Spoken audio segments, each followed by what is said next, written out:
All right, what's up, everybody? Welcome back to another Outcast Haven Dragon Ball Super card game gameplay commentary. There's some in real life stuff from some locals. This is a casual game between myself and Robert. I'm on the left playing ClashKu. Robert is playing his Vegeks Gohanks variant. So, Robert, what's up? Tell us a little bit about this deck build you got going on. It's not very good. I am trying to get the Gohanks engine to work. I think a lot of people think that Vegeks is the way to go. Um, I describe it as a Lamborghini with a quarter tank of gas, right? It can go fast, but it'll stall out right quick. So you guys will see that, and then you see Blake playing with his food, which is rude, but whatever. Yeah, I know at one point I played Josh here at this locals earlier in the night with Sin, and I was kind of abusing him with some classic Sin control play where I was just kind of not letting him play the game basically. And he came over to watch this game, and he's like, "Wait, is this all you do? Is like mistreat people basically?" So here you hit the classic. So you got the Trunks, you got the Vegeta, you got the life, and then you got some fuel in the drop. So this isn't a bad turn one though, right? No, this is a super good turn one. So, again, with the Gohanks, you need your Trunks and your Son Gohans to be in your drop so that you can warp them to get them into play. And so, having one of each early on, having a Paikuhan on the board, and then hitting some free plays, it's actually a super strong um, turn one.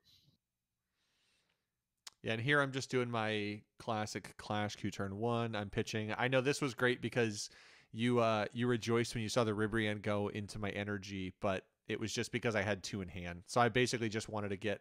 Well, I needed to get him out of my hand. I wasn't going to hang on to it till the next turn because I also had a Fu Shrouded in hand. So I was like, we need some green cards to pitch here. So let's do a little cycling with one and let's charge this other one because I figured also, like we've said, we've played this matchup a couple times where I played to the Gohanks, and it does later game. It can start to struggle with hand size. So I was like, I don't know that I need two ribs really to do this thing, and I got another one in the deck. So I figure if anything, I'll get there eventually. All Oh, right, here, so here, yeah, super strong, round 2 mil as well. You can see my drop is kind of split up into fuel and not fuel. You can also see Blake just killing my board. Um, this is a classic like green though, like playing into green. Like you gave me an opportunity to kill the Vegeta before I took a 19k swing. I was like, yeah, we're gonna go ahead and kill that Vegeta ASAP. yeah, and to be fair, green is like the worst matchup because with Gohanks, you're trying to power up your one drops, and Dormant kills them right quick. Um, yeah, so here you can see Paikuhan gave him that extra Um, marker fed the Kais, started swinging at Demigrow with the Kais. Um, I'm assuming he doesn't have Dormant at this point in time, so I just keep swinging. Yeah, this is a moment where like I actually think it's a rookie mistake to use Dormant this early because I want to get awakened at some point. I at least want the awaken opportunity. You know what I mean? I want to be able to have the option to awaken because if I don't, that there is a thing in ClashKu where sometimes like I've had it before where I've not stumbled across a shocking or something at 5 and somebody just basically stares me down at 5 and just refuses to give me that like awaken. I'm just like, oh, just kill me now, please. So a lot of times early on I'll take a lot of life and then I will kind of just take my time, and then eventually I just benefit the old dormant. That right there was like the one big sad moment that you have sometimes with the old burst leaders is just burst the old SCR. That big sad. Yeah, and I just want to call out.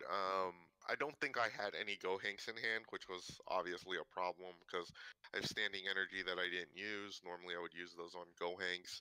I have the pieces in the drop to get Gohanks into play, and I also have the pieces, the catastrophic premonition pieces to get the Paikuhans into the drop and cycle them as well. So it's really pretty painful at this point in time that I'm swinging with Kai's with energy standing, which is not ideal.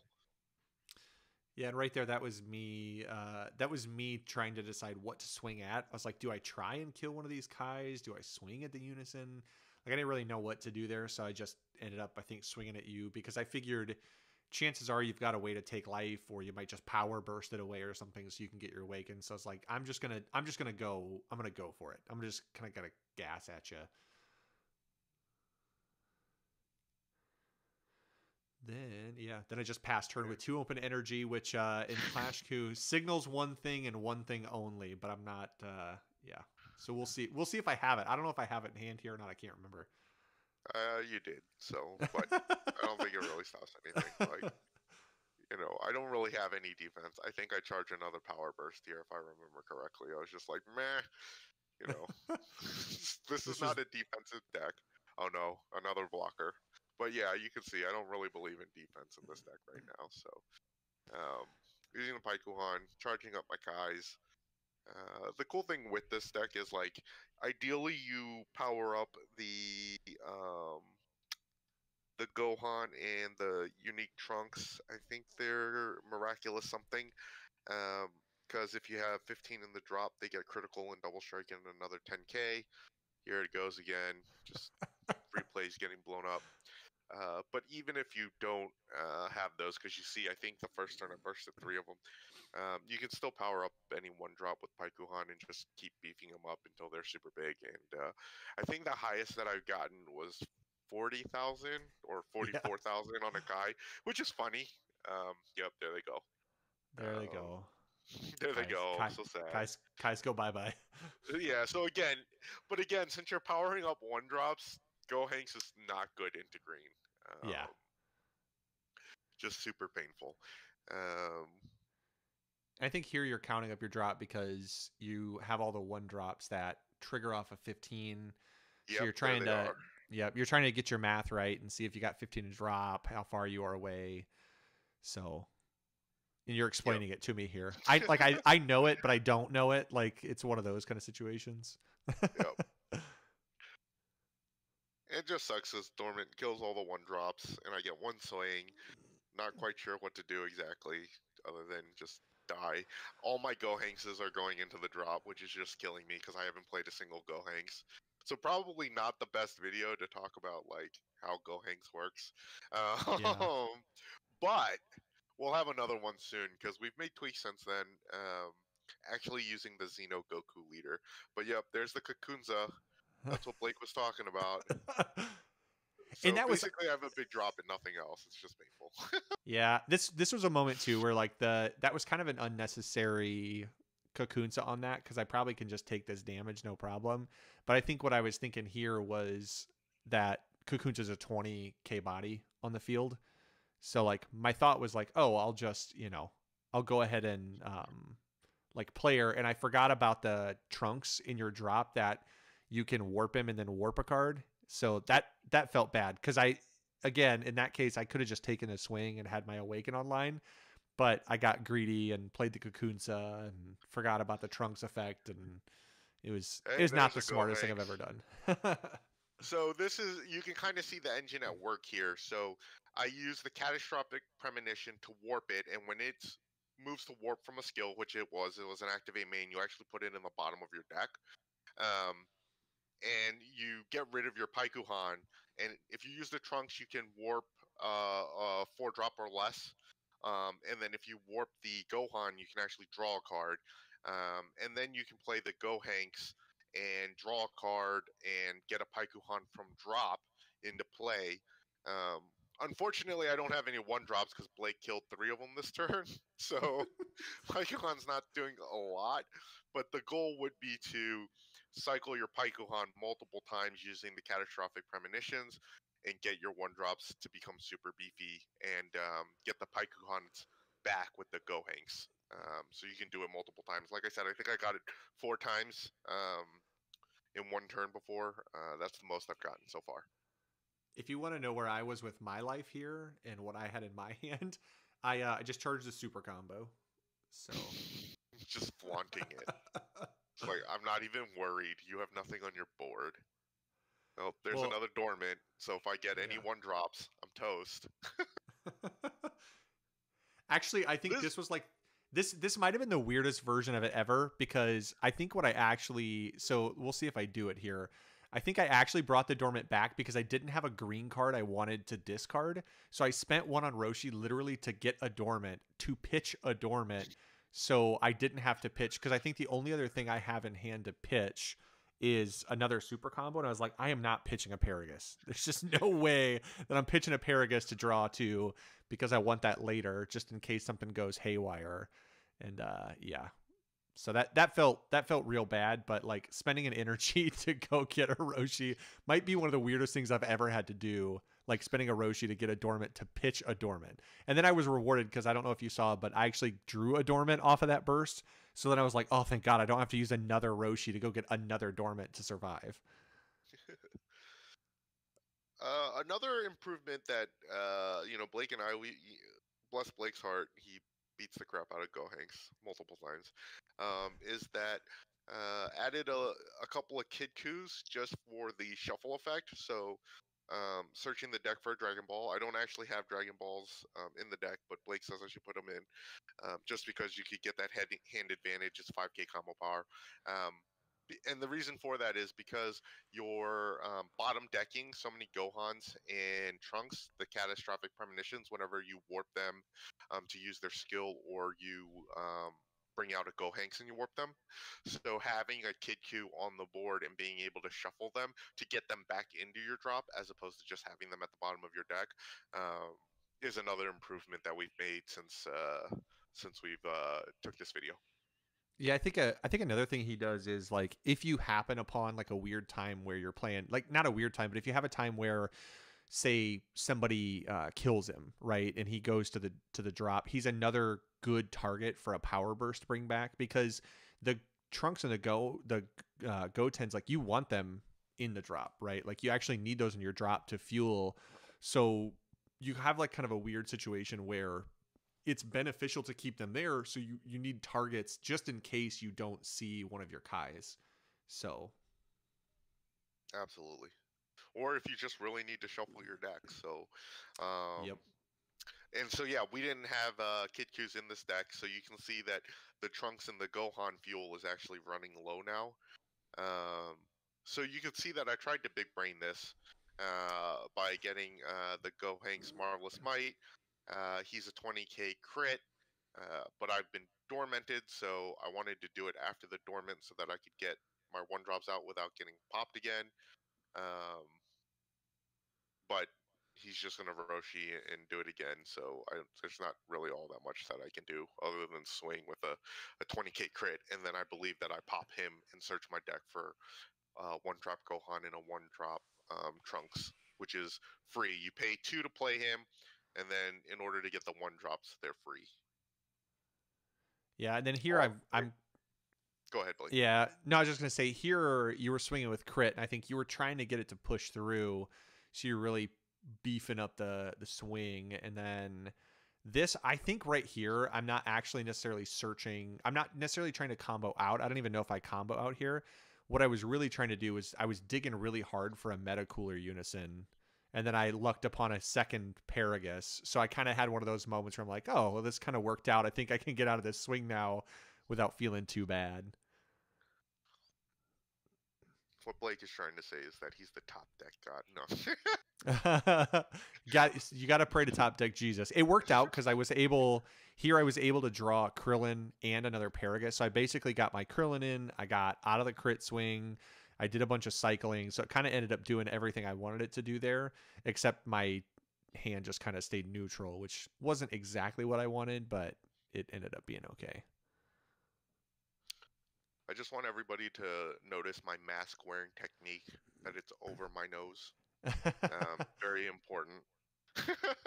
Well, and to be fair, it's important to note that we were sitting in the back of the shop away from everybody, and we go to each other's houses without masks on. So like it wasn't really important except for the fact that we were trying to just be respectful of everybody else in the shop, because we were off kind of by ourselves anyway. So it didn't really hurt anybody if we would have like had masks down off the nose, but you know, we're trying to be respectful. Because and then I think here Josh is just saying like, what are you doing to Robert? Like, why are you abusing Robert? I thought just you guys were making friends. me suffer. And you can see I got probably 5 cards in my hand at this point in time, but it's going to dwindle real quick. I think in a couple turns I'll be completely empty, and my drop will be empty as well. So it's a slow death, hard to get around. Kind of the dormants just popping off the 1 drops, but Blake likes to make me cry. So Well, and here unfortunately for you too, like I hit the Metacooler Unison. I kind of got all the things I wanted because that's when your hand. It's funny because ClashKu cycles a lot early, and then once you hit like the Metacooler, you start dropping your apes into the drop to draw 2 cards. Like you really start to kind of beef up your hand in the middle of the game, and that's kind of where I was. So now I'm just like, okay, I don't think I can kill him here, so I just want to make sure he doesn't have anything to kill me with. Is kind of how I was functioning. So I didn't show Robert the Krillin in my drop. I usually do that to anybody else, but I already pitched it earlier. So and then Robert trusts me. So yeah, he just told me that he had it, and I was like, okay, yeah, yeah. makes sense. And then here comes all the blockers, and that I can't get through. Like I'm just sitting here, it's so terrible. Yeah. Yeah, now I'm going to start making you make some decisions. I'm like, we might throw a little damage at you just to see what you'll take. Everything. I'm not sure what I was doing there. Like I grabbed my energy like I was going to swing with my energy or something. Like I picked it up and like was like, "Wait, what am I doing? Oh, I have a Tapion. I think I'm going to play another Tapion." I was Yeah. super confused. I'm like, "Why did I pick remember up my at some energy?" point I couldn't get through. Yeah, there's just like a lockout moment because I have a dormant in hand and I have a Kakunsa. So I think I was trying to decide like, do I dormant the first into block and then Kakunsa the second one? Yep, that's what I decided. I'm gonna clear Robert's board defensively.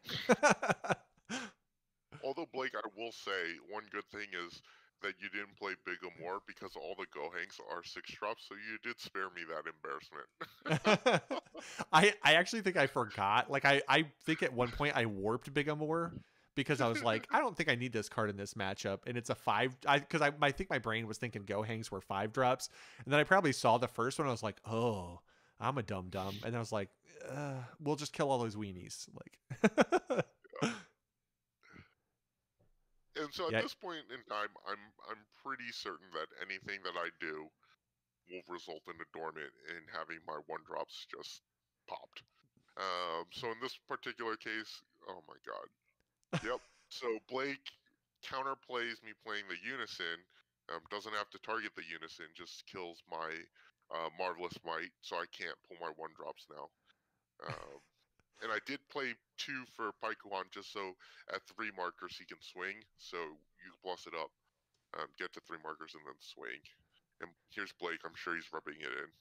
No, he's no, just I think explaining something. I think I was explaining to Josh because Josh was like, you can't counterplay a Unison. So we talk about like we have a really good rules guy at the shop, Dom. Shout out to him. He's a great judge and he's always awesome with rulings and helping us with stuff. And I know there are times where like somebody will big brain something like that, and that's something I think not enough people do is use the Unison to trigger counterplays.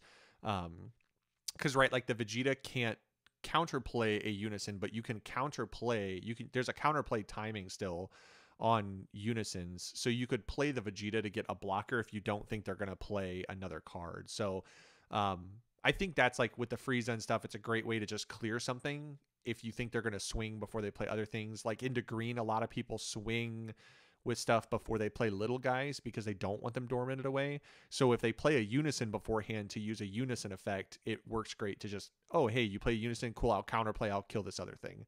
So it's a timing thing that I think a lot of people miss taking advantage of. Yep. And so you can see there, when I milled myself out, but Vegeks you just reshuffle. Um, and this is the unfortunate thing with Vegeks is that again reshuffling. Yes, I didn't lose the game from milling myself out, but my drop is empty and now my hand is empty. And so it starts to really snowball as Blake continues to control the board. Yeah, that was a dormant pitching a dormant into a Tapion. So, and then we're gonna Cocoon Sen. We're just gonna get that board empty. So if I don't have a hand right now, so I'm kind of doing it via like I'm trying to control a game via hand, like via board control, because I know I can't really defend myself very well. Yeah. And I've been dormanted, so I can't even swing anymore. Just hanging out, 5 ready energy, just chilling. And Josh continues to stand there and just wonder why Robert is friends with me. I wonder too. When Blake loaded this video and said we're going to talk about it today, I was like, whoa. Although, stay Yeah. tuned to the channel. I don't know, Blake. I think Xeno Goku plays better along with adding kind of the Kid Kus to shuffle and making changes to the deck. So we'll have to record that one again. I think it works a little bit better um, Yeah. with the leader being double strike and able to apply pressure and things like that. So Yeah. That makes a I'm not huge giving up on it. Yeah, I think it makes a huge difference. I mean, here I'm just doing, and I mean, this is the frustrating part about sometimes playing into like green ClashKu is like that meta cooler is busted in ClashKu because it's like, oh hey, I'll just pitch this Roshi and draw two, and then I'll use some of my energy to do things. So it's, I'm just trying to get rid of your PyCon because I think this is where like your PyCon is actually really problematic because he enables a lot of your one drops to be powerful and to mess with me, and he just does things I don't want to deal with. So here, after I clear your board, I go ahead and play that beautiful, wonderful Super 17 because I clearly have Sparking 10. Basically, my whole deck is in my drop at this point. So we're gonna start hand controlling you. At this point in time, I'm just like, Blake, just kill me. just make it stop. Yeah, this Super 17 is so good because he's a card for a card. So like he gives me value and takes value from the opponent. So I'm gonna add a dormant. I'm just gonna warp something. I'm gonna make you warp something. That was almost a crazy warp. I thought you took a Kai there. I was like, what? What was this Yeah, I mad was lad doing? definitely like, wrong card. Taking that one back. Oh, see, okay, there's the Big Amor. I almost put the Big Amor up there, and I think at one point I was like, wait, I discarded that earlier. I'm an idiot. Like, it's like, wait a minute, why would I get rid of that? I can Roshi that back. Yeah, here I'm just putting a bunch of pressure on you. I think you're just trying to stay alive and protect yourself. Yeah. We tap you on For again. everyone still watching, thanks for sticking with us. It's going to end exactly how you think it is. this is Since this this is is my fun deck, I don't even have an SCR in here. yeah, this is like classic endgame ClashKu, where I'm basically just like, I'm not gonna let you do things, and I'm gonna do all the things. So I just put a wall of blockers up because I was like, I don't think he has a ton of ways to deal with blockers if he wants to be warping his drop. Because I don't think you have the, or is it the trunks? Is it that trunks right there that warp something? No, the Vegeta. Oh, the Trunks catastrophic in the drop. Yes, he can warp Okay, a 4 or less, okay, and then the Vegeta can warp a 3 or less. But I can't yeah. get either of them out at this. Look at me with my big swing. Do you see that form? Just picking it up, Just pick it up, and then turning I'm it just gonna 90 dormant. degrees. Yeah, I'm gonna pre-dormant you Just here. in Just gonna do it case. just in case. For those watching, he dormanted, pitched a shocking death ball, and then blocked with Tapion. I was like, all right, you And super yes, combo, you I kill my super Tapion. combo just to kill him. This is the classic spiteful super combo. Here I give you the thumbs up. I'm like, you know what? I'm gonna let you play that Gohanks. Thank you, thank you. For those of you who aren't aware of the Gohanks TP, he is a free play. Um, if you warp Gohan into Trunks, he comes on the board 15k for free. When he's in the drop, you can pay 1 and cycle your Paikuhan onto the board to again plus up your 1 drops. The key is that you want him to use him as the last cycle because he says that you can't play a unison again for the rest of the turn. So you want to use the other Gohanks first before you use this Gohanks. And I'll actually look them up because I should use the names because that Gohanks versus this Gohanks isn't very helpful for people listening. So you want to use Master Student Union first to get your Paikuhan on board. Use either the Catastrophic Premonition Trunks or Son Gohan to cycle off the Paikuhan on board. You could actually then use another Gohanks Master Student Union if you wanted to, or you could play one from hand. And then the last one you want is the Apocalyptic Future, which is the TP, um, because then you can't play Unison cards for the rest of the turn. Here I'm just Super 17ing you to death. Yeah. I was like, how many cards do you have in hand? You're like 3. I was like, here, let me drop a couple of those. You just kind of tossed them. As soon as you threw Kai's, I was like, oh, he's got a negate, but we don't care. And I have no board. So anybody still watching, you know, this is Blake likes to play with his food. Well, this is where you were like, you actually asked me, you're like, wait, can I power burst before I have to warp this card? And I was like, yeah, mine's an auto, so you can negate it if you want. So you're like, okay, I'm gonna do that. But then you had no cards in hand, so I was like, I mean, my leader's double strike, so I thought about swinging again. I'm like, wait a minute, what am I doing here? And I just like, just to spite you, I was like, I'm not taking a card with power burst. How's that feel? Yeah. That's an instance right there where at the end I think I was just I don't know why I was like trying so hard to think about that. I could have just swung with my leader and win for the double strike, but that's the way it goes sometimes. We will definitely be back with another Gohanks video because we've definitely, as Robert said, we've been talking about it and he's been working on it. We've been testing it, so we're gonna make Gohanks mildly respectable. That's the goal, right? That's the goal. You know, maybe a tier 3 deck. But there you go. If you guys have any suggestions, I'm all ears. You know, I like playing jank. You know, not like Bergie jank. It's Yeah. like, I'm playing jank. I'm playing Blue Soul Striker. Like, that's not jank Bergie. But, you know, Rainbow U7, Frieza, or Gohanks. I got a couple fun decks that I like to mess with. So, if you guys have any suggestions, leave a comment. Give us a shout. Yep. Let us know. We appreciate it. If you liked it, please subscribe if you haven't already. And we appreciate you hanging out and checking it out. We'll be back with more videos in the future. Thanks, guys, and have a good one.